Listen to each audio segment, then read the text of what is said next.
जय हिंद, वंदे मातरम, जय श्री राम, हर हर महादेव। मैं ये बहुत दिन बाद वीडियो बना रहा हूँ और 3-4 दिन से वीडियो नहीं डाल पा रहा था। मेरी तबीयत नहीं ठीक है, यहाँ पे भी मेरे थोड़ा स्वेलिंग है। मैंने दांत की फीलिंग्स हुई है और प्लस मुझे तबीयत मेरी ठीक नहीं थी, इसकी वजह से क्षमा प्रार्थी हूँ सभी देशवासियों से कि वीडियो बनाया लेट से।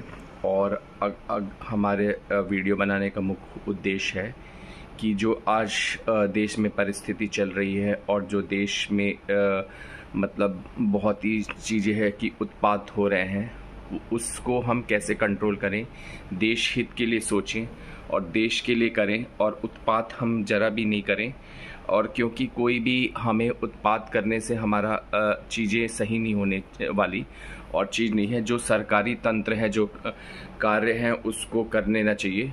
अगर किसी के को पूछताछ के लिए बुलाया जा रहा है और फिर उसके बाद देश की संपत्ति को नुकसान किया जा रहा है तोड़ फोड़ के लिए, तो कहीं भी तर्क संबद्ध नहीं है। अगर कोई वो चीज़ उसने कुछ कार्य किए हैं, कुछ गलत चीज़ है, तभी उसको बुलाया जा रहा है। और ऐसे तो किसी को बुलाया नहीं जाता है, देश की मतलब है। तो हम देश की संपत्ति को तोड़ दे है कि सिर्फ एक राजनीतिकरण के वजह से, ये कहीं से भी तर्क संगत नहीं है कि हम देश की संपत्ति को छुआ दें। तो अगर एक ऐसे आम नागरिक भी अगर है ऐसे तोड़फोड़ करने की, उसको क्यों बुलाया गया? अगर वो बहुत बड़े पोस्ट पे है और बहुत बड़ा राजनेता अपने को बन रहा है और अगर उसने गलत कार्य किए हैं और उसको बुलाया जा रहा है, तो कहीं से भी ये तर्क संगत नहीं है कि हम देश जो न्याय प्रक्रिया में बाधा डालें और उत्पात मचाए, तांडव मचाए। ये कहीं से भी तर्क संगत नहीं है।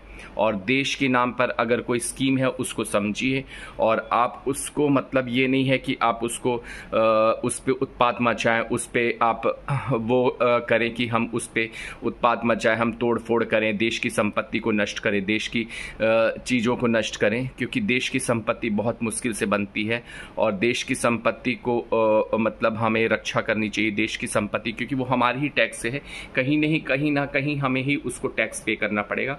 तो आप देश की संपत्ति को किसी भी प्रकार से नष्ट नहीं करें और देश हित के लिए कार्य करें, देश के लिए समर्पित रहें। क्योंकि देश हित की और देश आपकी इस मातृभूमि में आपने जन्म लिया है। और आपको एक मैं किस्सा सुनाता हूँ महाराणा प्रताप का। महाराणा प्रताप एक महान योद्धा थे, तो और उनके जो सलाहकार थे और उन्होंने जब वो बहुत मुश्किल में थे, अकबर से चित्तौड़ हार गए थे, तो उन्होंने मतलब उनको ये था कि हम कैसे वापस पाएंगे, और वो घास की रोटी भी नसीब उनको नहीं हो रही थी, दर दर को भटक रहे थे। तो वामा भाई ने उन्हें धन उपलब्ध कराए और वो लड़े और देश हित के लिए सोचे। तो हमें देश हित के लिए कार्य करना चाहिए, देश के लिए समर्पित रहना चाहिए। और उन्होंने वापस अपने चित्तौड़ को वापस लिया और इस प्रकार से हम मतलब जो उनके सलाहकार थे, उनके मित्र थे, उन्होंने इतना उनको धन दिया कि वो अपने सैनिकों का 12 वर्ष तक अपना खर्च वहन कर सकते थे। तो ऐसे राष्ट्रभक्त थे। महाराणा प्रताप के साथ उनकी भी समाधि है और राजाओं की, क्योंकि उन्होंने एक त्याग का एक नई मिसाल कायम की थी। तो हमें भी ऐसा कोई कार्य नहीं करना चाहिए कि हम मतलब देश के विरुद्ध जाए। हम देश के लिए कार्य करें और त्याग की अपनी मिसाल करें कि देश, अगर देश है तो हम हैं, अगर देश नहीं तो हम नहीं हैं। इसी के साथ मैं अपना वीडियो समाप्त करूंगा। जय हिंद, जय भारत, वंदे मातरम।